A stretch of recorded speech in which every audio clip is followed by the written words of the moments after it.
या इथे धरणाची भिंत असेल आणि त्यात इथे छोटं वीज केंद्र असेल. नाही, मी काय म्हणतो, ही धरणाची भिंत 3-4 फूट मागे घेतली तर तेवढी 300-400 एकर जमीन आपली वाचेल की नाही? ते खरं आहे अण्णासाहेब, मग? पण त्यामुळं ओलिताखाली येणारं क्षेत्र कमी होईल आणि 10-12 गावांच्या पाणी पुरवठ्याचा पण प्रश्न येईल. हे बघा, कमीत कमी जमीन पाण्याखाली गेली पाहिजे आणि जास्तीत जास्त जमीन ओलिताखाली राहिली पाहिजे.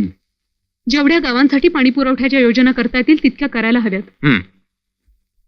ग्रामीण भागातल्या बाईच्या डोक्यावरचा पाण्याचा हंडा उतरलाच पाहिजे. तिला दारात पाणी मिळायला पाहिजे, तरच तिचे कष्ट काहीतरी कमी होतील. बघितलं का, बाईचं दुःख बाईला कळतं. हे असं कसं वय. आता पुनर्वसनाचा कार्यक्रम काय आहे? आराखडा तयार आहे. आता नुसते आराखडे नकोत आणि कागदावरच्या योजना पण नकोत. प्रत्यक्ष कामाला सुरुवात करायला हवी.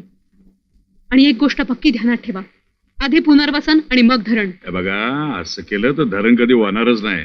नाही ताईसाहेब ऐका, अहो पुनर्वसनाचे प्रश्न इतके सहजासहजी सुटत नाहीत. काय हो? ते खरं अण्णासाहेब, पण त्यामुळे जमीन देणारी माणसं उघड्यावर पडतात आणि बाकी दुसऱ्यांचेच मळे फुलतात. पुनर्वसन त्या माणसांचं व्हायला पाहिजे जे जमिनी देतात. आणि अजून 20-20, 30-30 वर्ष झाली तरी हजारो शेतकऱ्यांचं पुनर्वसन झालेलं नाहीये. त्यांची काळजी आपणच करायला पाहिजे अण्णासाहेब.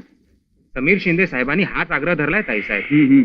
या विषयावरती मोर्चे, निदर्शनं, आंदोलनं असं कितीतरी वर्ष चालू आहे. पुनर्वसनाचा प्रश्न सुटल्याशिवाय धरण होऊ देणार नाही असा इशाराही दिला. हे बघा, असे इशारे देणारे खूप आहेत.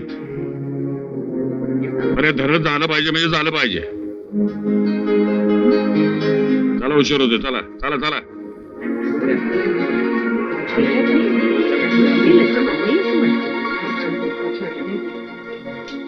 साहेब भेटल्यानंतर बघूया आपण. हा, काय काम करू देत नाहीत बघा. या असंच आहे इथं. आपण बाई माणूस असल्यानं काय बी निर्णय घेऊ शकत नाही. बरं मग उद्या भेटू. ये तू. हा हा.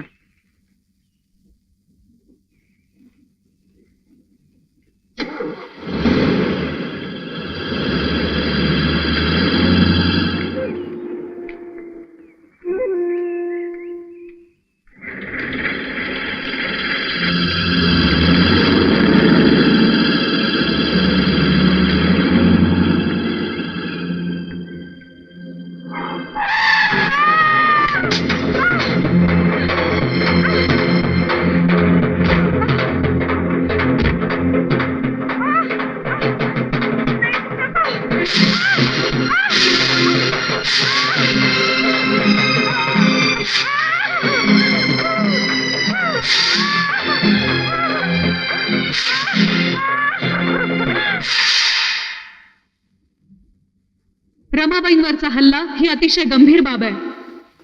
स्त्रियांचा सार्वजनिक जीवनातला सहभाग वाढल्यामुळे काही मंडळींचे हितसंबंध दुखावले गेले. ही दुखावलेली मंडळी स्त्रियांना नीट काम करू देत नाहीत आणि त्यामुळेच निर्भय आणि मुक्त वातावरण स्त्रियांना मिळतच नाही. स्त्रियांवरच्या अत्याचाराच्या प्रश्नात सत्तारूढ पक्ष, विरोधी पक्ष असे पक्षभेद, पंथभेद आणू नका. जातपात, धर्मभेद आणू नका अशी माझी तुम्हाला कळकळीची विनंती आहे. काही प्रश्न तरी या भेदांच्या पलीकडे जाऊन संपूर्ण समाजाचे म्हणून, मानवतेचे म्हणून पाहिले गेले पाहिजेत. राजकीय स्वार्थाच्या दृष्टिकोनातून त्याचा विचार होता कामा नये. स्त्रीचं समाजातलं स्थान उंचावायचं असेल तर आधी पहिल्यांदा स्त्रीकडे पाहण्याचा दृष्टिकोन बदलला गेला पाहिजे.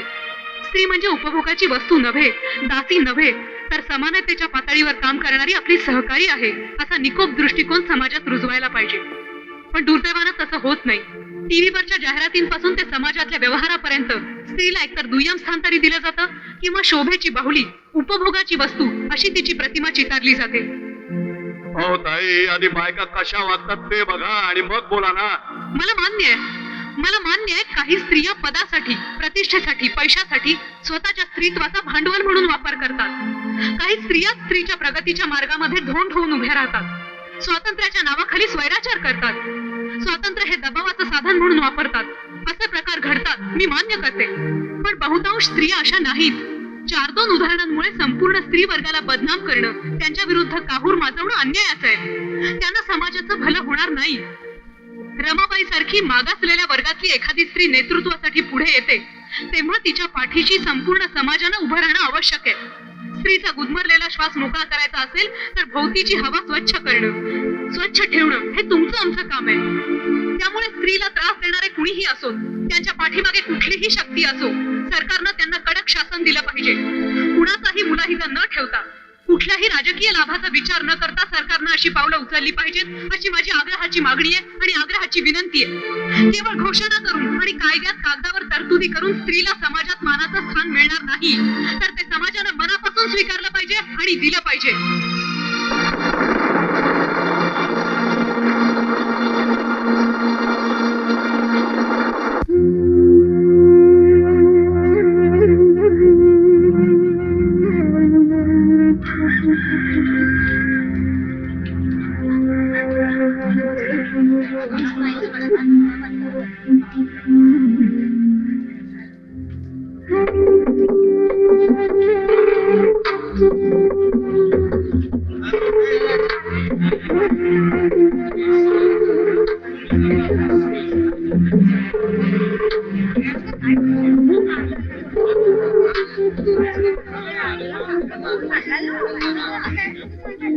हे समजा पैशाच्या जोरावर चाललंय मॅडम.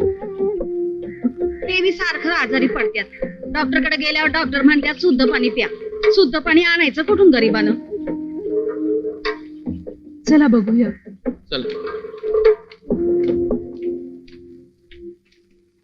सगळा निसर्ग धोक्यात आलाय, सामान्य माणसाचं जीवन धोक्यात आलंय आणि हे सगळं पुढच्या पिढीच्या दृष्टीनं फार धोकादायक आहे, पण कुणाला त्याची पर्वाच नाही. पण हे सगळं प्रदूषण पटेलांच्याच कारखान्यामुळे होतंय याच्याबद्दल खात्री आहे तुमची? हो का? प्रदूषण मुक्त पर्यावरणासाठी उत्तम उपाययोजना करणारा उत्तम कारखाना असं यंदाचं पारितोषिक मिळालंय त्यांना. हो, पण ते कसं मिळालं हे तपासून बघा नाही का तुम्ही? पैसा आणि राजकीय आश्रय या दोन गोष्टींच्या जोरावर चाललंय हे सगळं ताईसाहेब. पण वर्तमानपत्रांनी आवाज उठवला होता की? हो, उठवला होता ना.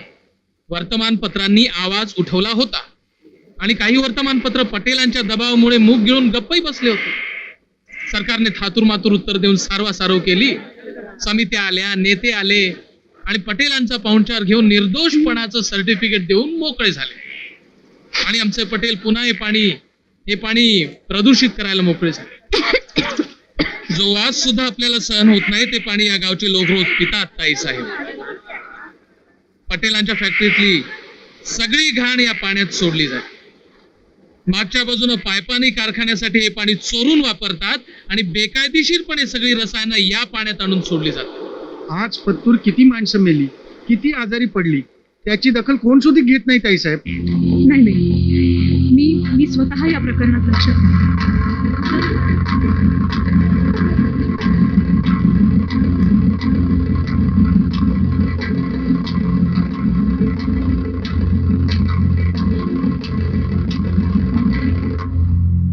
हजारो माणसांच्या आयुष्याशी एक माणूस खेळतोय.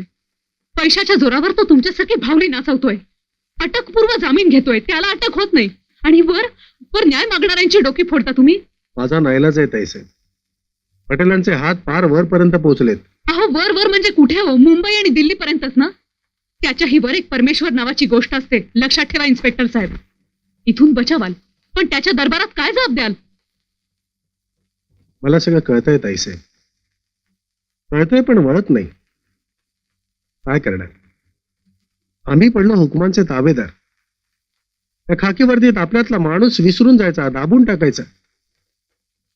डोकी गहाण ठेवायची आणि आदेश येईल त्याप्रमाणे वागायचं. हे सगळं मला कुठं पटतंय ताईसाहेब? ताईसाहेब, मला वाटतं तुम्ही सीएम साहेबांशी बोलला तर जास्त चांगलं होईल. नाही नाही, सीएम साहेबांशी बोलण्याची काही गरज नाहीये. आमचं बोलणं झालंय सीएम साहेबांशी. गाग साहेब, तुम्ही यातली काही चौकशी करू नका. नाही, मी त्यांना असं काय म्हणतो. कळलं का आम्ही बोललो ते?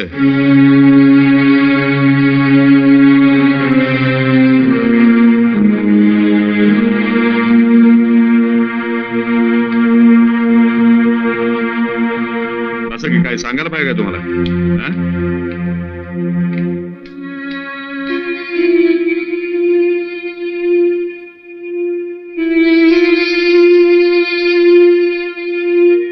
इच्छेनं असो किंवा अनिच्छेनं असो, पण स्वतःला पूर्णपणे झोकून द्या. हाती घ्याल ते तडीस नेण्यासाठी भरपूर कष्ट करा. स्वतःच्या किंवा इतर कुणाच्याही स्वार्थासाठी त्या जीवन मार्गापासून ढळू नका. ही वागणूक म्हणजेच तपश्चर्या, हाच कर्मयोग.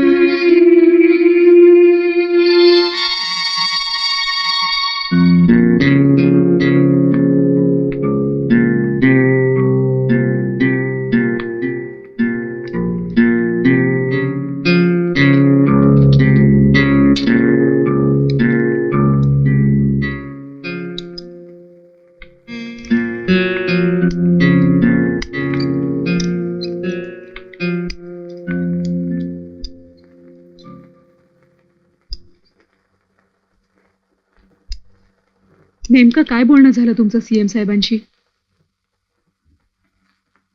असं असं होत आहे साहेब असं. मेलेल्याच्या नातेवाईकांना 25,000 रुपये आणि जे आजारी पडले त्यांच्या दवाखान्याचा खर्च सरकार करेल. कर्तव्य म्हणून, जबाबदारी म्हणून नाही. बस. बस. आणि पटेलांचं काय? अहो पटेलांचं काय? त्यांचा काय दोष आहे यामध्ये? हा, आता कुठला अधिकारी दोषी असेल तर त्याच्यावर कारवाई केली जाईल.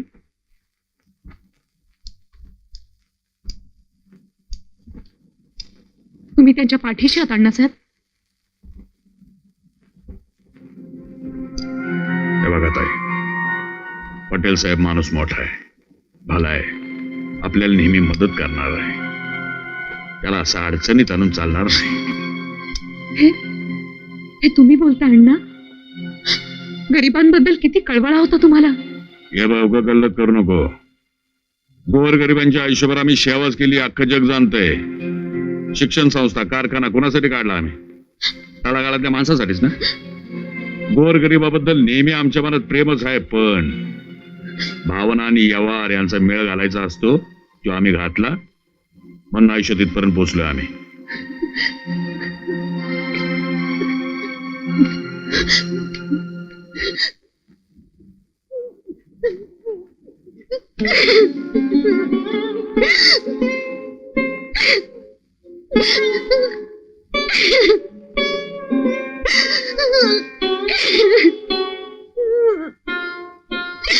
वसू वसू पोरी जरा दमानं घे ग.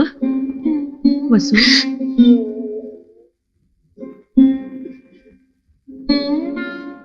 अण्णा असे नव्हते ग आई, असे नव्हते अण्णा. किती उंच प्रतिमा होती अण्णांची माझ्या मनात.